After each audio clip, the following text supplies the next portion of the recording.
juga menjadi bagian besar bagi sistem birokrasi Indonesia.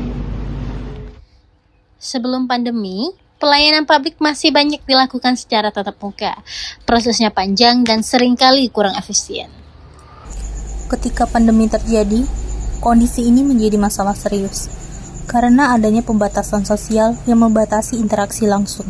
Situasi ini memaksa pemerintah untuk beradaptasi dengan cepat. Reformasi birokrasi yang sebelumnya berjalan secara bertahap justru dipercepat secara signifikan. Oleh karena itu, pada kesempatan ini kami akan membahas bagaimana reformasi birokrasi dilakukan di Indonesia selama pandemi COVID-19 hingga memasuki era new normal, beserta contoh penerapannya di kehidupan nyata. Dalam menghadapi kondisi pandemi, pemerintah mengeluarkan berbagai kebijakan strategis untuk mempercepat reformasi birokrasi. Salah satunya adalah penyederhanaan struktur organisasi melalui Permen PAN RB nomor 25 tahun 2001. Kebijakan ini bertujuan untuk memangkas rantai birokrasi yang terlalu panjang sehingga proses pengambilan keputusan menjadi lebih cepat. Permen PAN RB nomor 17 tahun 2021 dilakukan penyetaraan jabatan administrasi ke dalam jabatan fungsional.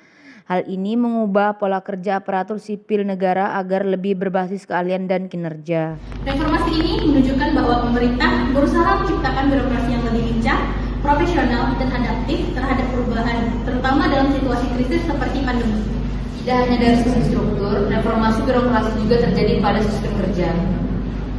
Melalui Permen PAN RB nomor 7 tahun 2022, pemerintah menetapkan sistem kerja yang lebih fleksibel seperti work from home atau WFH dan work from office WFO. Pada masa pandemi, kebijakan ini menjadi solusi agar pelayanan publik tetap berjalan tanpa meningkatkan risiko penyebaran virus.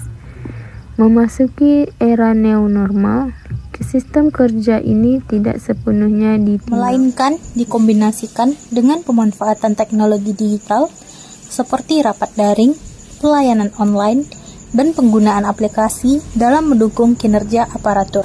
Hal ini menandai pergeseran birokrasi dari sistem konvensional menuju sistem yang lebih modern. Reformasi birokrasi ini dapat dilihat secara nyata dalam berbagai sektor pelayanan publik.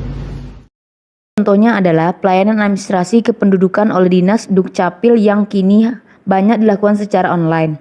Masyarakat dapat mengurus KTP, kartu keluarga, dan akta kelahiran tanpa harus datang langsung ke kantor. Selain itu, pemerintah juga mengembangkan aplikasi Peduli Lindungi yang digunakan untuk pelacakan COVID-19 serta menjadi syarat akses ke berbagai fasilitas. Di bidang perizinan, sistem online Single Submission atau OSS mempermudah masyarakat dalam mengurus izin usaha secara digital tanpa proses yang berbelit-belit.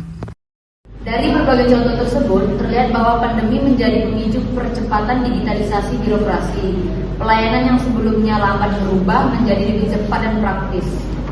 Namun, di sisi lain masih terdapat kendala seperti keterbatasan akses internet serta kemampuan masyarakat dalam menggunakan teknologi.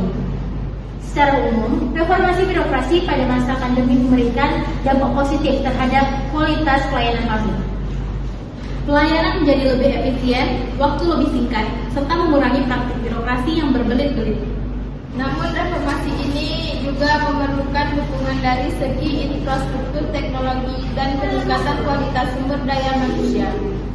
Oleh karena itu, pemerintah perlu terus melakukan revaluasi agar reformasi birokrasi dapat berjalan secara berkelanjutan. Kesimpulannya, pandemi